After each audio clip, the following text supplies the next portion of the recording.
it's Rachel here from Rachel Rossi Design. Today I have a tutorial for you on how to do foundation paper piecing without tearing a single piece of paper. This is my favorite method because I get the consistency and the accuracy of traditional paper piecing without any of the annoying tearing papers. As a bonus, you can actually reuse these templates so we're not wasting lots of paper as we're sewing our quilts. I'm going to show you how to do this on my snail's pace pattern. This is one of the blocks that we'll be creating, and we are going to do it without tearing a single piece of paper. As I mentioned, we're going to be using my snail's pace pattern for this tutorial. As you can see, I used a solid shell just to make the process a little faster, but you can use scrappy shells if you'd like. That's what the template has on it. This method actually uses freezer paper as your foundation, which is why you can use these templates time and time again, and it also allows the fabric to stick to your template without damaging anything. There's a few different styles of foundation paper piecing. Mine is a little bit more messy and looks nice at the end. It's totally up to you how you prefer to do it. First, we're going to start by cutting apart our template pieces, and we're actually going to start with the shell because that's the easiest side to begin with. As we're just getting started, it's a good idea for you to take your template and on a light box or a window, trace out your lines.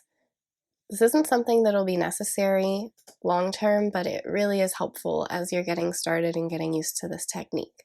We'll trace our lines and start with the largest numbers and work our way down. Once everything's traced, you can just add numbers to it. Also just helpful to get started. This is not something I do anymore now that I have the technique down, but it is helpful as you're still learning. Instead of sewing through your paper, we're actually going to make folds and sew along the paper. So what you want to do is get really nice crisp folds on your template. I just use this plastic template material. You can find it at craft stores. It's used for making templates, but it's just so thin and nice. I like to use it. So starting with your largest numbers, work your way down.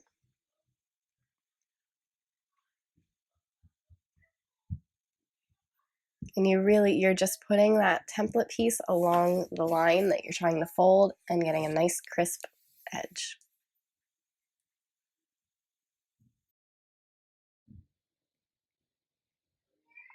And remember, we're just going to treat the shell as one fabric rather than multiple fabrics, so we don't need to crease all those pieces.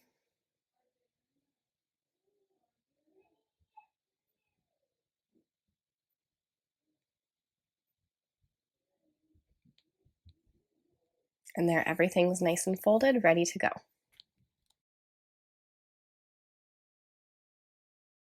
Now we get to iron our first piece of fabric to our template.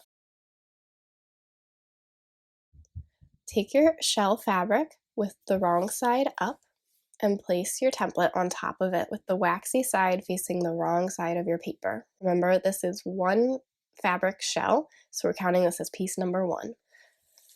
Keep in mind that with this technique, you might have to let your iron set on your fabric and template a little bit longer than you normally would, sort of like you would expect from an iron-on transfer. So don't be afraid to set your iron for a second and then move.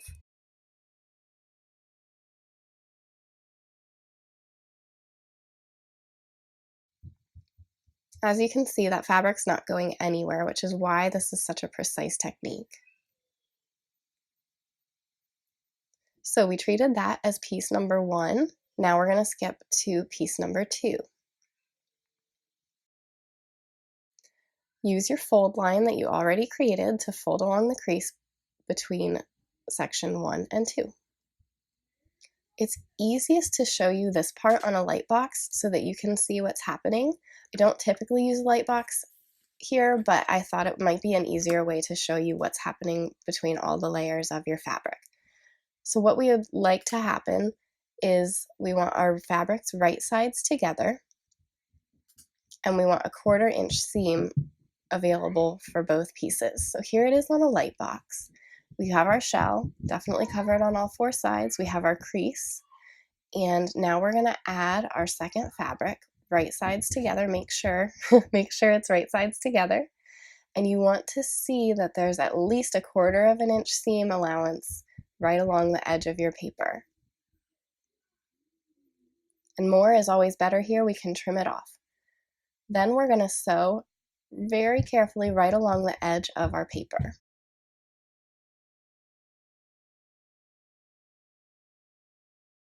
Here we are at the sewing machine. My needle is down into the fabric, ready to sew right along the edge of that paper. Not on it, just as close as I can get to it.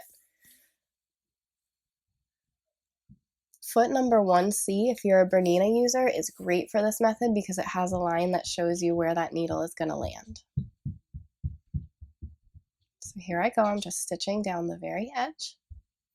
If I hit the paper, it's not the end of the world. I just won't be able to use this template again, so I'll have to print a new one.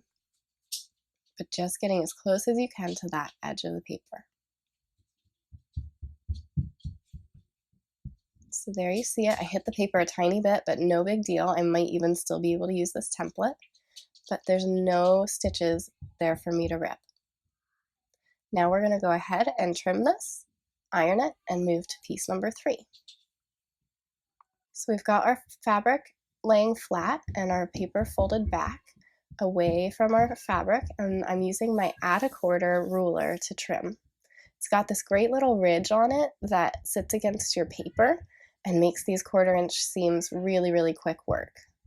So I simply just put it right against the paper. It's not going anywhere. Trim, and I'm done. I have a perfect 1/4 inch seam.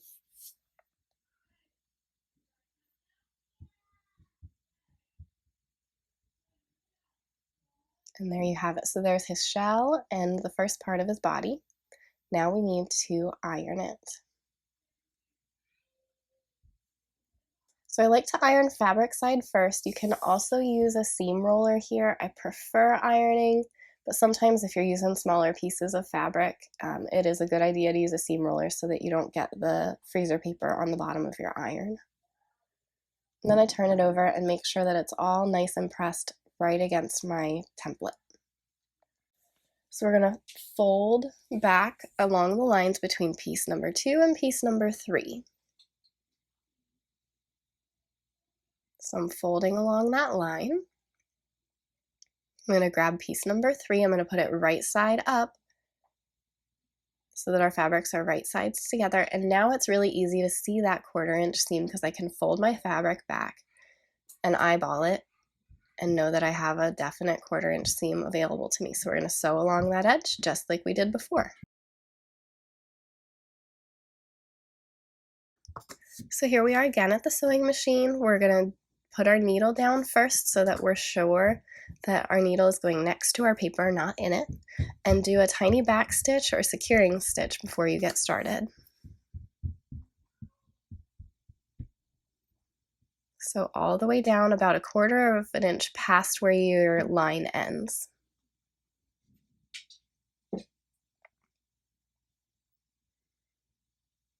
And as you can see, we have not sewn in the paper, just very, very close to it. And we're ready to go. Now we're going to speed things up. Feel free to slow down the speed on your settings if you want to watch how this whole block comes together in real time. I'm going to speed it up for you so that you can still see how the process works throughout the whole block, and we'll slow down towards the end and finish this thing up.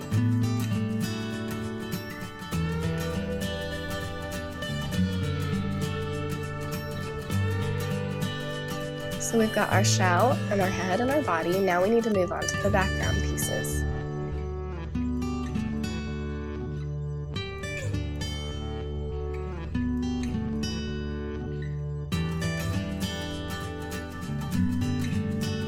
Never be afraid to double check yourself. You always want to check twice and sew once.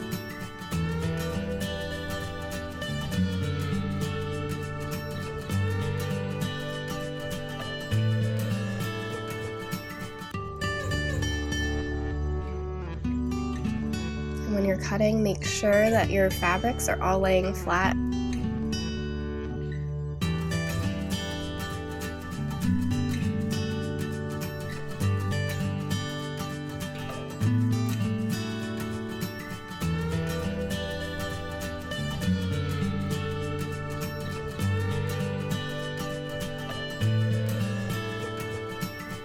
keep in mind that you just want to keep working from small numbers to large numbers, and make sure that your fabric will fit before you sew it on.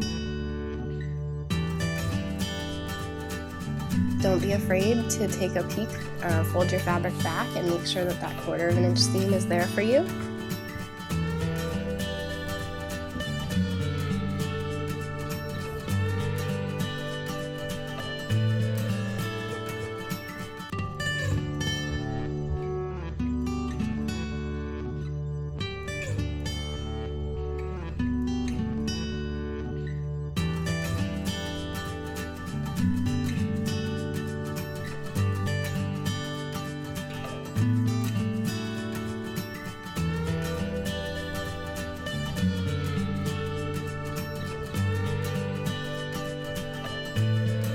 As things come along, it's always good to get an idea of where you're at. We've got our body, our shell, and our background, and we just have one background piece left.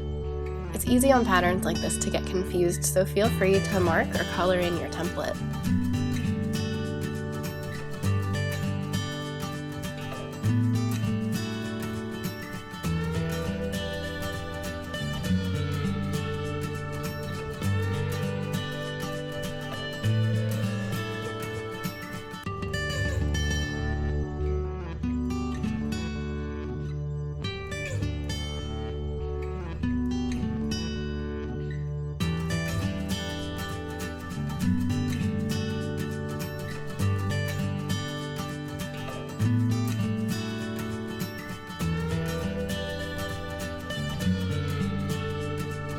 Now we're going to slow things down so that you can see how to cut out your template and then complete your block. You'll see on my patterns you cut out along the dotted line. For some, you're going to want to add a 1/4 inch. It just depends on your pattern, so make sure you pay attention to this part.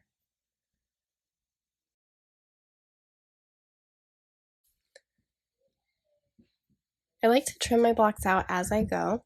It's just nice to kind of see my progress and how things are going. You've got your template firmly secured to your fabric, and once I sew the head piece, I will join it along this edge right here, and we will have an adorable snail and no tearing.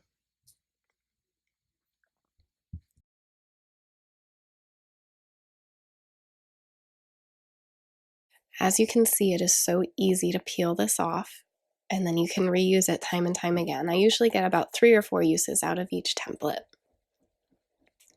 I've gone ahead and sewn the head block on, and we have one happy snail. For more information on foundation paper piecing, you can visit www.rachelrossi.design/FPP.